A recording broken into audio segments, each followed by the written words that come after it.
చిరంజీవి గారు okay, like Kamal అంటే of course Kamal మరీ 17 ఇయర్స్ అనుకుంటా, లేదు 18 ఇయర్స్ అనుకుంటా కమల్ నేను స్టార్ట్ యాక్ట్ చేశాను.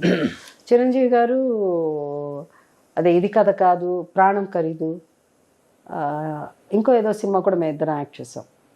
తర్వాత ఇంకో ఏదో ఒకసారి 4 సినిమాలు ఏదో చేసాము. ఎక్కువ చేయలేదు కానీ ఇంటరాక్షన్ అది.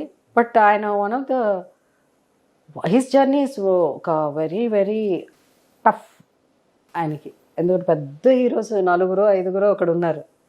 అప్పుడు కొత్తగా ఒక అతను వచ్చి ఇదన్నా 5 versus 1 ఒక వ్యక్తి. ఆయన వచ్చినప్పటికీ మీరు స్టార్ కదా. నేను ఆల్రెడీ కొంచెం ఎస్టాబ్లిష్డ్ హీరోయిన్. ఓకే. సో నేను అనుకునేది కొత్త అబ్బాయి ఎవరో వచ్చారు, కొత్త యాక్టర్ అలా అని. బట్ మేమంతా కొత్త వాళ్ళం కాబట్టి వి యూస్డ్. బట్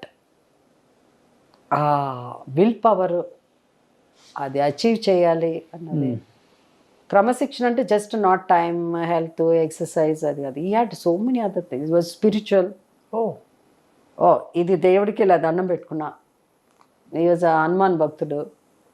ఈ పీరియడ్ నుంచి ఈ పీరియడ్ ఇట్లా ఉండాలి, ఈ పీరియడ్ నుంచి ఈ పీరియడ్ అంత చేస్తారు. ఈ did all those things. Okay. And tough journey Chiranjeevi గారు. వాళ్ళ బిడ్డలతో కూడా చేసిన నటి అంటే మీరే. మళ్ళీ కమింగ్ టు రామ్ చరణ్ గారు, ఏం చెప్తారు? తండ్రిని మించిన కొడుకు అంటారా, లేకపోతే? తండ్రిని మించి అంటే ఆయన స్టైల్, వినయంలో ఈయన స్టైల్. చిరంజీవి గారి ఫ్యామిలీలో అందరూ వినయంగా ఉంటారు. సో అంటే నాకు తెలిసినంత వరకు దో పవన్ కళ్యాణ్తో ఒక్క సినిమానే చేశాను నేను, బాలు. ఆయన ఎలాగో ఎక్కువ మాట్లాడ్డా ఆయన. So Ram Charan is good, is they know.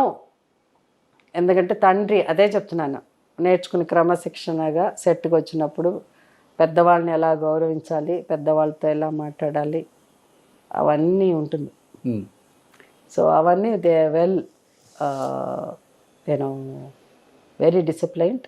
ఎక్కడ వాళ్ళు మెగాస్టార్ అవన్నీ పక్కనున్న జనం ఏమన్నా క్రియేట్ చేయాలి తప్ప వాళ్ళుగా ఎప్పుడు బిహేవ్ చేయరు. And very talented. ఇప్పుడున్న జనరేషన్ అందరు జూనియర్ ఎన్టీఆర్, అందరూ టాలెంట్.